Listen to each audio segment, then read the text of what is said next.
starts in 3, 2, 1. In this world of constant conflict, the Middle East, the former African colonies, and many more, hundreds of thousands are at risk of dying a death that they did not deserve to happen. Here is a quote by a wise person. War never changes, but men do. Through the roads they walk. This was said by the narrator of Fallout New Vegas.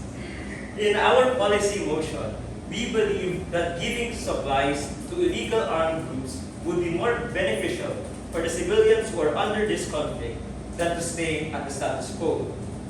But before going ahead with our arguments, I would like to tackle the preemptions that opposition would have to oppose our policy. Firstly, corruption. Opposition can say that these illegal armed forces are corrupt and may withhold these funds for the stakeholders, but we disagree. At the end of the day, we aren't providing weapons here. We're providing food, water, and medical aid. Even if to some extent, the resources will be prioritized to these fighters, this worst case scenario is still better than the opposition side, since in their status quo, none of these resources will reach them in the first place. And it will eliminate the burden of our own fighters by no longer needing to risk their lives, because they don't need to balance fighting a war with helping the main stakeholders that actually matter in this debate. Secondly, supporting illegal activities. The opposition can easily say that by giving resources to illegal armed groups, it's a form of supporting terrorism. But this isn't the case, since our objective as a humanitarian group is to give those who are going to war the basic necessities that they need. At the end of the day, we are here to fill the bellies of those who are affected by the war, not giving fuel to the weaponry these individuals have to cause further harm. Now that we have eliminated these preemptions, I would like to argue our point, why our side is more beneficial in the long run of the stakeholders who are relevant in this case. Firstly, neutrality. If we give these individuals resources like food and water, don't you think that this will extend the conflicts that they're in, and as a consequence, have more collateral damage when these vulnerable people are directly affected? Yeah, but you have to take this into account. We are a humanitarian group here. Our only objective here is to give medical aid, food, and water, and not provide them with any weaponry. Even in the status quo, they already steal the resources that we're already attempting to give. So, at the very least, when we make this change, there's a higher likelihood that this actually reaches the stakeholders who matter in this debate. Okay, now I will go through our arguments. Neutrality. Since our humanitarian groups are giving the basic supplies directly to the proximity of those who need it, we remove the extra friction that the status quo has. Since the humanitarian group will act as an impartial body, those who are in the lowest of the low will eventually get their just rights: food, water, and medication. And then this supports the main stakeholders, the civilians. At the end of the day, it's the civilians here we care for. We are trading the risk of theft, bloodshed, and conflict by giving these resources in direct proximity of those who need them. And how can we mechanize this? Since we've already gotten the point across that this approach will be as a neutral and impartial body, we are making it clear, well aware to these individuals, that, hey man, I just want to give food, water, and aid to your people who are suffering under these bad conditions.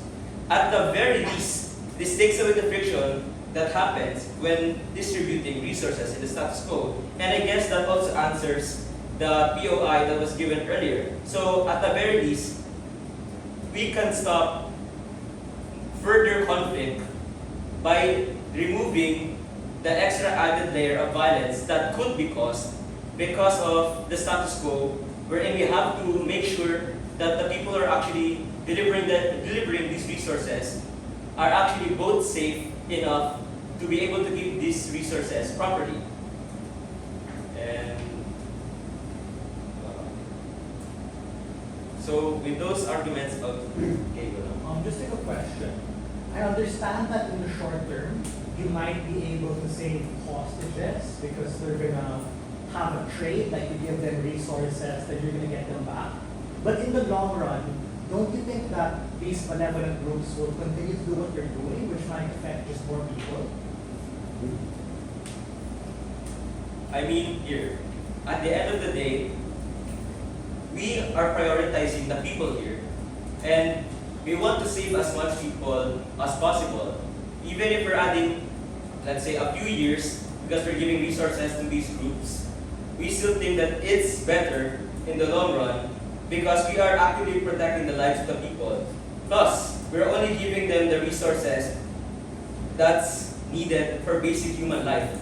We're not giving them weapons, so we are not fueling the aspect that actually matters for their side, which is the ammunition they need to cause further harm. So, with that approach, it doesn't really apply to us since in the status quo we already do this. But with this approach, at the very least, it's just direct. We can already have it without the groups actually infiltrating, killing, and etc. Just so that those stakeholders can get what they need. And with all my arguments out of the way, government is proud to propose. 8 seconds. I do not want to argue. Thank you for that speech, and now calling onto the stand. Recording. Calling on the stand. L.O. Hesaya. Gusto po, hirap na natapos na siya. Thank you for that.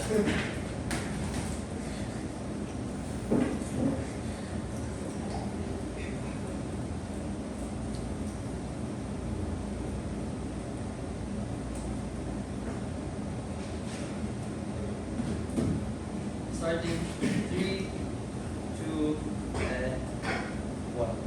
So government champions humanitarian causes while giving terrorists access to guns. They value the life of human beings while purposefully letting people who kill indiscriminately the ability to kill even more people. Madam Speaker, as is said time and time and again, whether it be terrorists, murderers, kidnappers, or in the case of this motion, illegal armed groups, opposition champions one simple premise. We don't negotiate with malevolent actors.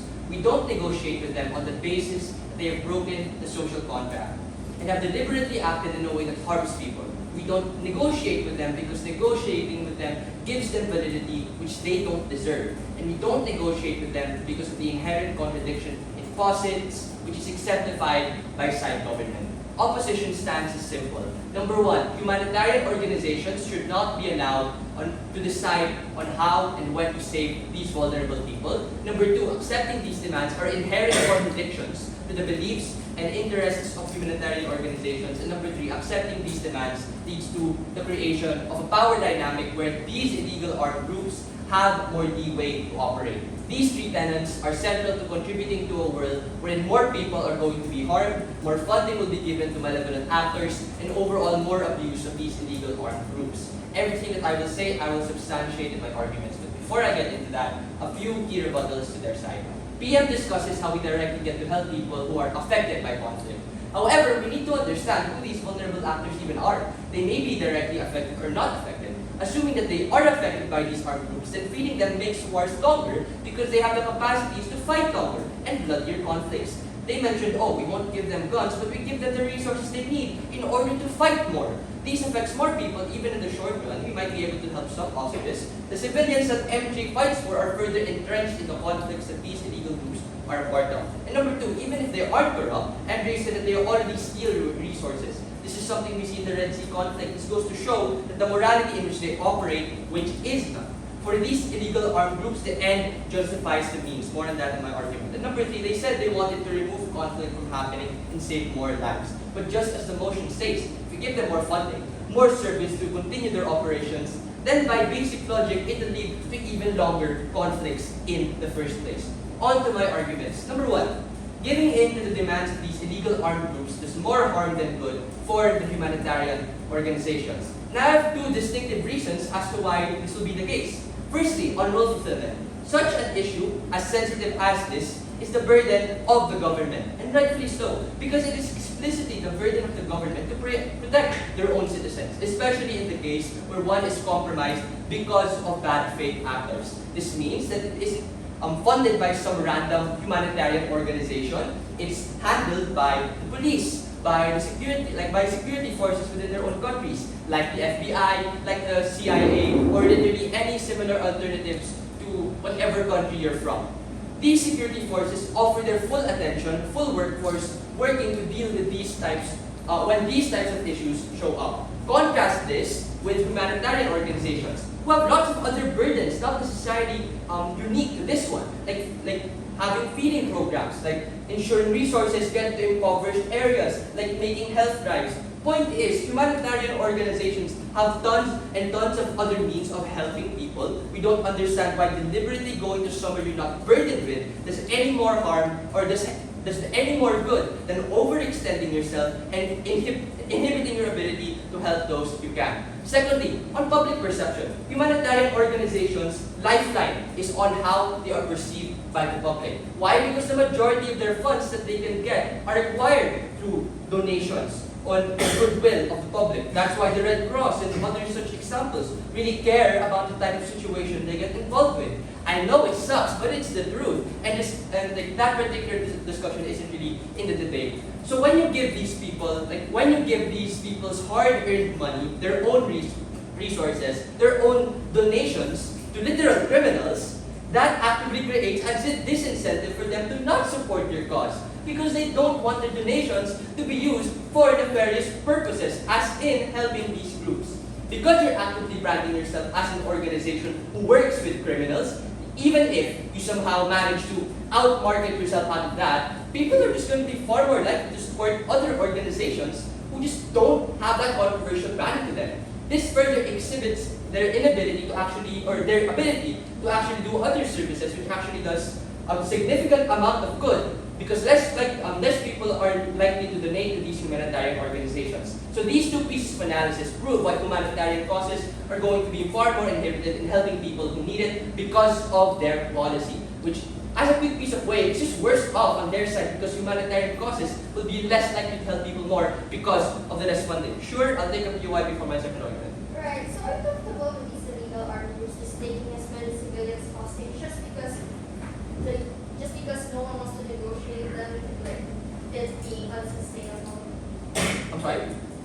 Are you comfortable with these illegal armed groups just taking as many civilians hostage just because negotiating with them isn't sustainable? I mean, that happens either way.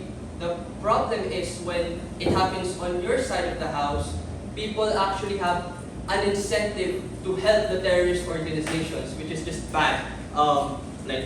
Pretty uniquely on their side of the house. Really quickly, my second argument. Accepting these demands leads to an asymmetrical power imbalance which favors those malevolent actors. Two reasons. Number one, this is a concession on the part of these organizations because we're literally giving them money, resources, and services to help out these criminal organizations. And number two, assuming we're going to continue to do this for a lengthy period of time, well then, that's literally the pathway for an illegal armed group to become more advanced, more developed, more funded. Because of that, over time, a shift will happen wherein more groups are going to prop up even more groups who will turn to this because it is shown to be effective. I mean, the impact here is pretty evident. Number one, they're illegal. Number two, they're armed. Number three, they're illegally armed group. Literally malevolent actors who these malevolent, vulnerable people are going to be affected by. And this is something I want to hammer in this debate. These groups are driven by ideology, by radical ideas, and by books, by something bigger than themselves, and as a consequence of that, the ability to spread their message is going to be more important. That is why people who are going to be kidnapped, going to be held hostage, are going to be even more collateral than they currently are right now. So to conclude, two things are going to happen more likely. Number one, people are less likely to donate to humanitarian organizations, which gives them less funding to help people. And number two, more groups will be likely to try this out because it guarantees them profit, which puts a lot more people in harm. If you want to follow government's standards, it necessitates for you to give this debate to side opposition. Thank you. Thank you for that lovely speech. I will now want to understand DPM.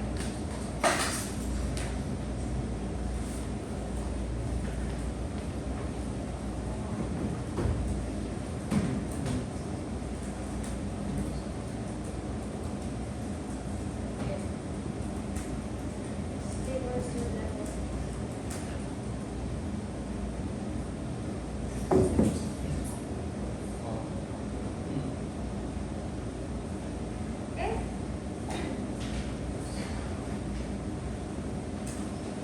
Starting a speech in 3, 2, 1. We did a lot of things coming from the first speaker of opposition house, mainly because one, it's bad for the mainly because it's bad for the perception of these humanitarian groups and that these humanitarian groups, okay, second, humanitarian groups do not have the incentive to do stuff. All third, because this apparently gives power to these malevolent actors. First of all, regarding the public perception of those humanitarian works, I would just like to argue that this is simply, this is simply untrue at best. Because the friends and families of these civilians, the civilians who are captured or held as hostages, won't be able to see or even care about the sustainability of such negotiations. What these people on the ground will see, the people who are supposedly funding these humanitarian organizations, is that there are people kept hostage and these organizations are doing nothing about it. They're just letting them like rot in there with the bad men because, oh, it's unsustainable. Apparently it's helping the bad people if we trade food and water for their lives, the lives of actual people. And so regarding public perception, it does not hold as much truth because what people will see are the lives of the lives of their families and friends who are held hostage. And even if there are people outside who aren't directly related or don't necessarily care about the civilians, kept hostage, even if there will be people who will believe that, oh no, by trading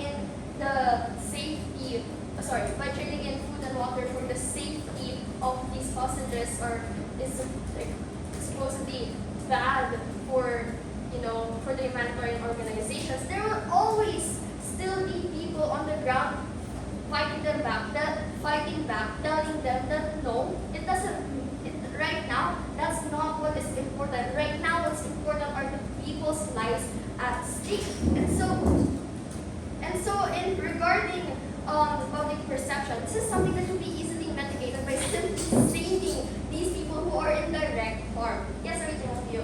So you're saying that we should give Hamas resources because they might give us access to hostages or other vulnerable people we might be able to save? This isn't a mad situation though, because the motion implies that you're already there's already a trade that's going to happen. If we give them, let's say, water, food, money, they will give us these people they could give us these people back. And isn't that enough of a hope to bring people to these humanitarian organizations side? So regarding the interest, this is like to directly tackle what the leader of opposition said regarding the interest of these humanitarian organizations, right? They have a moral imperative to save the lives who are in direct harm, right? Because what are humanitarian organizations driven by? They're driven by the fundamental principles of neutrality, which my Prime Minister has mentioned, and humanity, hence the name. Their primary goal is to alleviate suffering and protect human dignity, regardless of political considerations. engaging with illegal armed groups to access vulnerable people, humanitarian organizations can uphold the principles that they so clearly value and try their best to uphold. So by ensuring that aid reaches those in need, regardless of the circumstances or the groups controlling certain areas or controlling certain civilian groups. There's also effective humanitarian action which we won't be getting for so long on the opposition side. Because what are they going to do? They're going to just leave the people there. That's not good for public perception, which they're fighting for. And it isn't effective humanitarian action. What is effective is providing aid through illegal armed groups, which can be the most practical and efficient way to reach populations in remote or war-torn areas where state or international organizations have, most of the time, limited access. So by engaging with these admittedly malevolent actors, we are allowing these humanitarian organizations to negotiate safe passage, secure distribution channels, and overcome as much logistical challenges as they can with the power of having resources that the bad people have. We are leveraging basically these humanitarian organizations are leveraging their resources. No, thank you. Ensuring that aid reaches vulnerable people as soon as possible, which is we won't be getting alcohol in their side because it's not sustainable. There's also the whole, I would just like to defend what my partner said about neutrality and impartiality, because humanitarian organizations have to maintain their neutrality and impartiality, right? And how do they do this? They can focus solely on the needs of the civilians and refraining from taking sides in conflicts or endorsing specifically only one group. Because what matters most to these humanitarian organizations is the amount of people they could save. And we don't know how many people they can possibly save by waiting it out, for lack of a better term. So by providing aid to these groups, to these admittedly malevolent actors, it doesn't necessarily mean it's an endorsement of their actions, but rather a pragmatic response to the imperative to assist people in need wherever they are located. For all those reasons and more, very proud to propose. Thank you for that lovely speech. Now going on. We will now go on opposition side. Now going on opposition.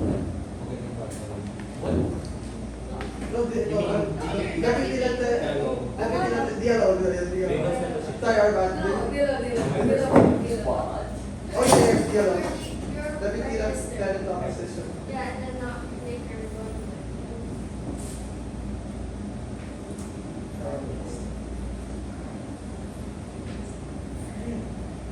Starting my speech in 5, 4, 3, 2, 1.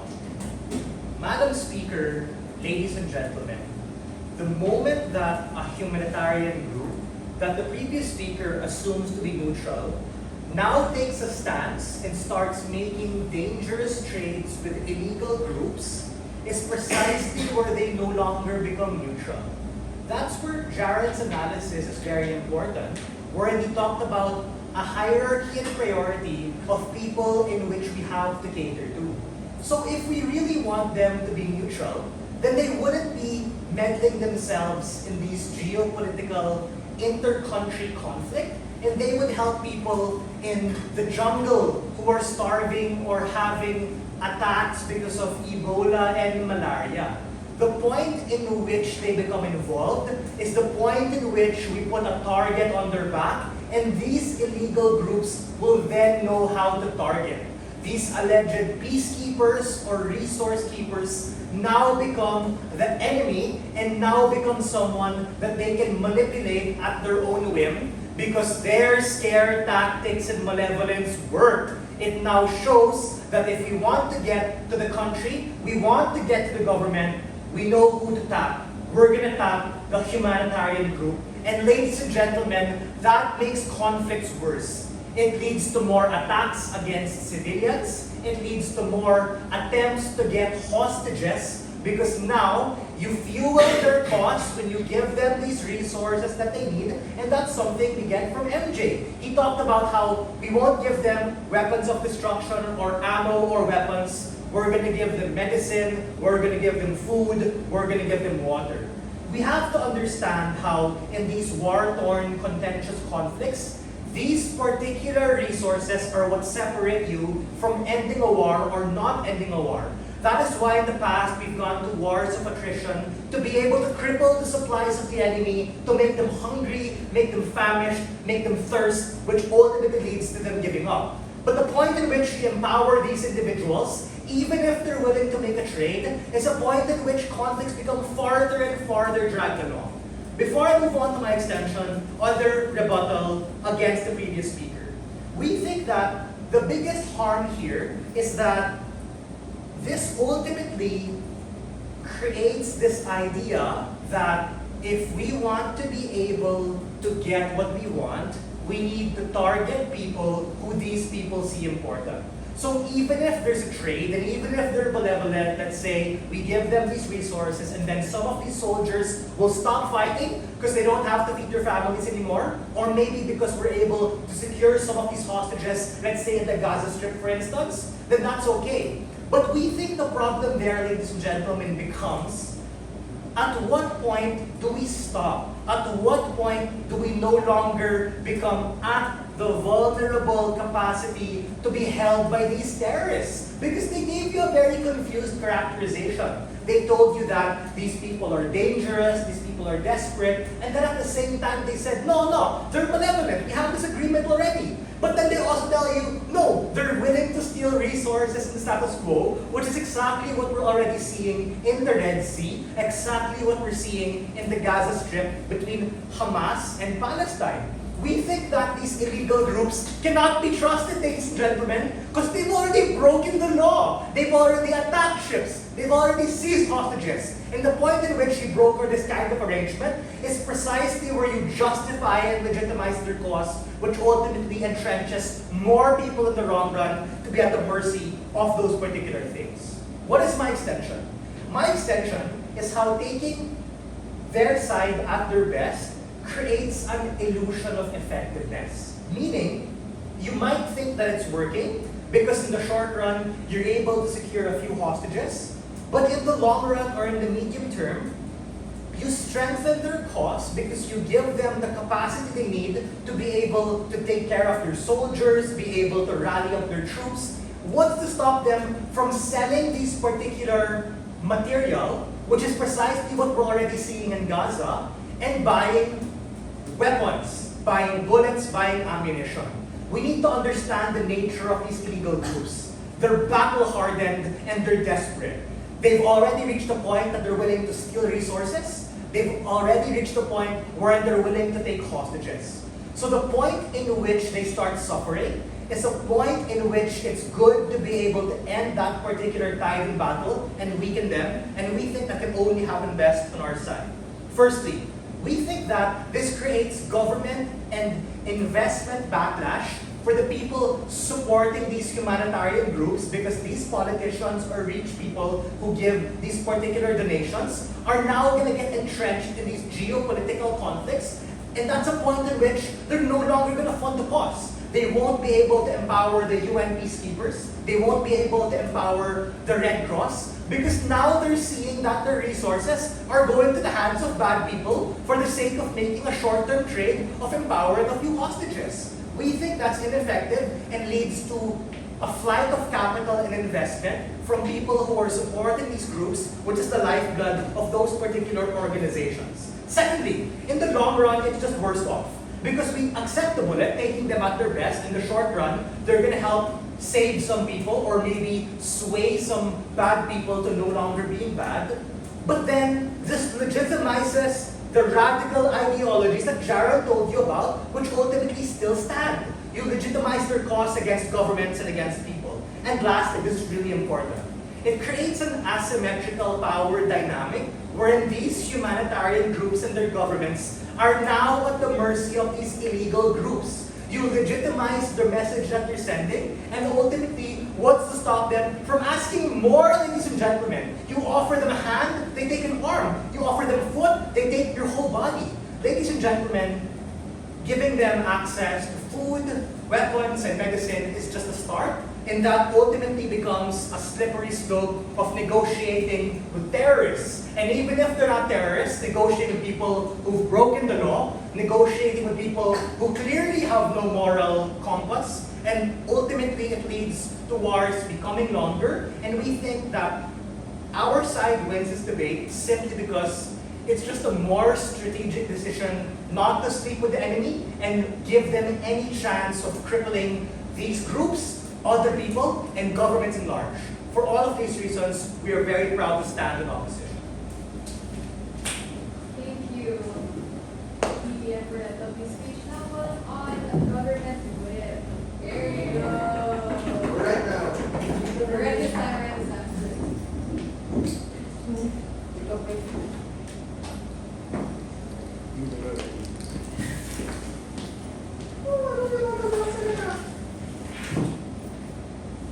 This is recorded. You talk. You'll find your Facebook. Your address.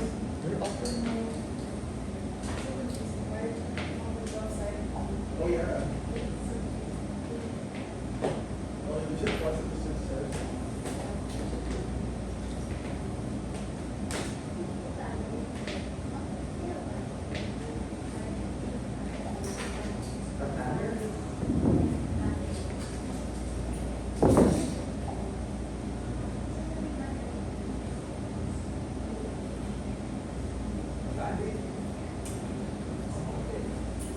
Speech. Okay, this will be a short speech. Okay. Speech starts in 3, 2, 1. Madam Speaker, Prime Minister has made it clear that neutrality and impartiality are the main reason. Our premise here is removing the friction that is already in place at the status quo. Opposition wants humanitarian groups not to be allowed to intervene in giving these malevolent actors resources because they will only give further fuel for these malevolent actors to last longer in conflict. But in truth, this claim is false. But this claim is not only false, but it doesn't really apply to the situation of the war. Since the resources we provide are basic human needs and not weapons of war. How is this relevant? This doesn't give them longer fuel to battle in the long run. It just means that they have bread while their stockpile of ammunition ran out. At the very least, these captives are actually given basic human needs than to let the candle of their life go out without a hint of control in their predicament. And Ob said earlier that at what point do we stop having to negotiate with these malevolent actors? And in the status quo, we technically already do this by dropping supply crates to, let's say, the people in Gaza, right? And because of this, we are already giving the resources to these individuals, and so we're already giving the resources to the people who need them. However, this does remove the risk that is imposed because through this approach, we need to sacrifice the lives of the individual. We need to sacrifice the individuals who are actually fighting this war. And opposition says that this is an inherent contradiction. Says that giving them supplies would be inherently contradictory. And we would like to disagree because we are only giving basic human needs. that is a right for everyone. And so, opposition also said that this gives the malevolent actors the power dynamic for leeway, more funding. But I disagree with this again. Holistically, it is the only the extent. Holistically, is only the only extent of these supplies, and they cannot be used to propagate more war. Yeah, proud to folks. On opposition with. Open ka. Oh, what? Ate Ella? Oh, Hi, Ate Ella! Tama ba? Ate Ella's here!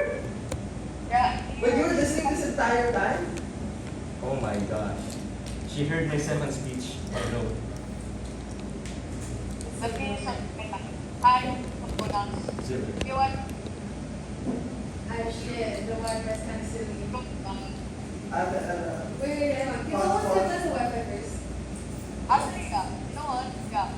If you want to chat, ask them for me. Where's the computer? You're still here? May I also join here? Yeah. Wait, you're unclear. Hold. Shots coming. Hello? Is UA&P better than Rome? Or Rome Oh better? my god. It doesn't work. Never mind. Would it be better for oh my god? Yes. Yes. Probably better. How Okay. about now? Yeah, it's better. G. Oh, I Okay? G. Okay then. So, starting my speech in 3, 2, ladies and gentlemen, if you give them a speech, they will take a mile.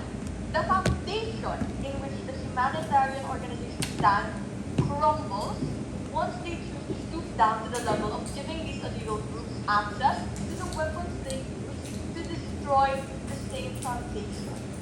Not only is side government counterintuitive in their causes, but they are also counterproductive in achieving their goals of aiding malevolent actors. 3 things then, rebuttals slash standards.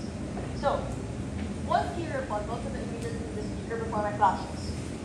Side government believes that by giving these illegal groups basic human needs, food, first aid kits, that they are immediately using them to ensure that these hostages they have are safe and are in a good condition. We tell you that not only is it idealistic, I will further tackle later in my speech, but this is also something extremely counterproductive, given the fact that they will use these basic human needs as either a means to sustain themselves, their soldiers and their men, or as a means to trade with people who deal with weapons or guns. So we tell you that this argument that came from the member, that came from the women, does not stand. So, let's talk about the clashes then. Our first clash is on the assurance of safety for the vulnerable stakeholders in this debate. Now, side government, coming from Prime Minister, was idealistic in nature, falling under the assumption that the humanitarian funding won't go to weapons that harm these vulnerable actors. This case coming from Prime Minister cannot stand because throughout the round, there was no assurance that the funding wouldn't go to weapons. Even if we were maximally generous and assumed that this was the case and the funding goes to the vulnerable actors, what we get from LO further hammers down the point that it diminishes the reputation of these humanitarian organizations, which consequently decreases their funds. This is crucial because with this line of analysis that cannot be disproven, it proves that not only does helping these illegal groups ruin the perception of humanitarian organizations as a whole, but it consequently proves that this is unsustainable in the long run because over time the budget of humanitarian organizations will diminish and lead to these organizations either actively choosing to opt out of funding these illegal groups. But even worse, it can lead to these organizations shutting down because there is not enough funding for them. But even if the logical consequencing of the leader of opposition was not enough, the DLO further builds on the same by discussing the illusion of effectiveness. This is a round-reading extension that wins the splash for two reasons. Firstly, we solidified the fact that there will be backlash, which will serve to be harmful for the humanitarian organization in the long run. But second, consequently, the fact that we have proven how this is harmful to the organization implies the fact that this is not sustainable, therefore it should not be pursued. So at the end of the day, only on side opposition are we able to assure the safety of these hostages and vulnerable stakeholders, which are the people on the ground. Government's case does not stand. But let's talk about our second flash. Our second flash is on the goal fulfillment for humanitarian organizations. Now, government tells you that these organizations need to get themselves involved in these types of situations. We tell you that the world is a big place with a ton of problems. You can still be an amazing humanitarian organization without ever having to involve yourself in this type of trade. But even then, let's be generous once again. If it's inevitable that they are just going to get caught up in this type of trade, it's far more safe on our side of the house because you aren't supporting a criminal organization that actively puts vulnerable stakeholders at risk. We even outweigh them on their claim that, oh, it's just going to be food and water, because over time, if these forms of negotiation works, then these groups are going to want more food, more water, more medicine. At a point in which you let them lead the discussion, you are giving them more credence to just want more and more. We tell you, simply put, our side of the house doesn't necessitate these humanitarian organizations to cater to literal criminals. This is a counterintuitive thing to do. LO literally mentioned tons of other stuff that humanitarian organizations can do as alternatives. So at its base, just doing other stuff serves as a better chance at helping more people than the government. So let's talk about standards. We win on three standards then. First, gravity. Side government fails to look at the bigger picture, opting into protecting hostages in the short run. This fails in comparison to the scale that opposition has, wherein not only are we able to protect more people, but we are far more sustainable, which is why opposition takes the standard. But second, actor interest. Side government was unable to clearly lay down the foundation in which they frame their case. Because while we do agree with side government that helping vulnerable people is important, helping vulnerable people at the cost of your ability to survive as a humanitarian organization is going to be more problematic. We told you time and time again that the necessary context which explained to you how humanitarian organizations operate on a real tangible level, not just some vague notion of helping other people out. So on that level, it's better for these humanitarian organizations to do these alternatives mentioned by the leader of opposition. But lastly, logical priority. I think that opposition's case is of higher priority in comparison to government, given the fact that we are here to cater for the long term. So for all those reasons and more, opposition wins. Thank you for that speech, Opposition Whip. Now calling on Opposition Reply.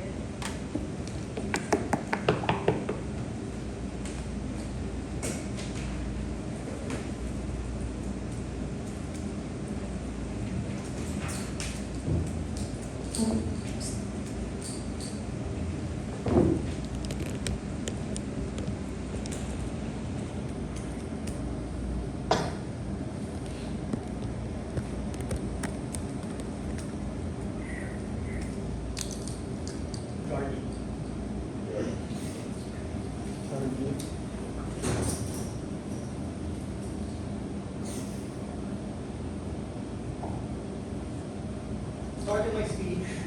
5, 4, 3, 2, 1. Madam Speaker, ladies and gentlemen, there are 3 reasons why our side takes this debate. The first is in terms of evolution of case line and responses.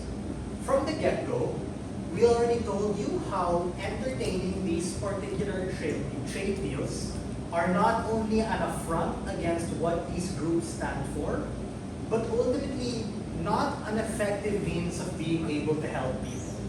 We took them at their best case, where we told you, even if you have converts from their group, no longer fighting because now they have access, or being able to get direct access to the hostages that they actually have access to, not only legitimize their cause, but actually lead them to perpetuating more harm in the future, because you prove the concept of their terrorism and breaking the law, that these things are effective. And this puts us at an asymmetrical power dynamic that leads to them doing more of these things because we've shown and proven that it's effective. Secondly, in terms of scope and scale of impacts, and this is where my extension comes in, which was unresponded to by their whip. I talked to you about the illusion of effectiveness and how their side falls into this bias or trap of we need to help people now and we should help people now. But we tell you that we reject the premise that that's absolute, and we reject the premise that the end justifies the means. We tell you it's not. Not only does this set a dangerous precedent for other armed groups who are thinking about committing atrocities, but within these groups, because now the people looking up at these leaders will see, oh, you pushed them in the right place, that button works, let's continue to press it. And that's where the slippery slope of dependency comes in, wherein now they might ask for a few things, but later on, they're gonna start asking for more and for more and for more, which now puts us at a trap. It creates an illusion that what we're doing is effective.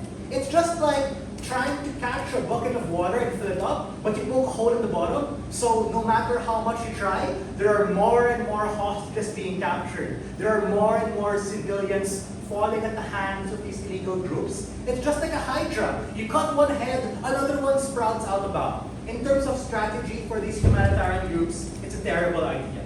Now lastly, in terms of why we win this debate, because we want all the clashes. First clash, is it justified for these humanitarian groups to be able to broker these trade deals with these illegal groups? We told you no, it's not. They're not the government. They don't stand for their particular country. And ultimately, they don't have the capacity to be able to help them if things go south, which is more likely to happen given the characterization they told us from the get-go that they steal shit and can't be trusted.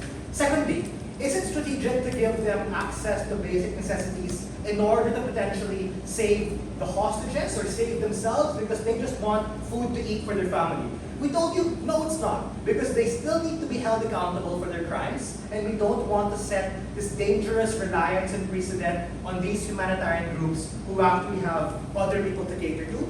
And lastly, will this be better off for the war effort in general? Because both sides have to understand that we can't just keep negotiating with these people always to Sunday, because they are the root cause of this particular problem, and they're the ones dragging these very vulnerable people to these war-torn situations. It becomes a chicken and the egg problem, and we have to nip it at the bud, and nipping it at the bud looks like allowing this war of attrition to happen, cripple them from their resources, and ultimately tell them, no, regardless of who we are, we're not going to talk to you, we're not dealing with you, you're a terrorist, you're an enemy of the state. And for all of these reasons, the motion has to fall. Thank you for that fine speech. By opposition, now calling on the sound. Government reply.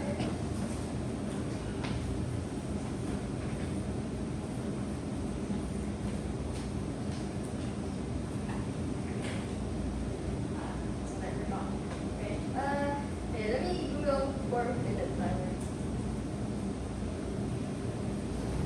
Starting my speech in 3, 2, 1. Let's get straight to the point right here. So, especially regarding morality and strategy, we just want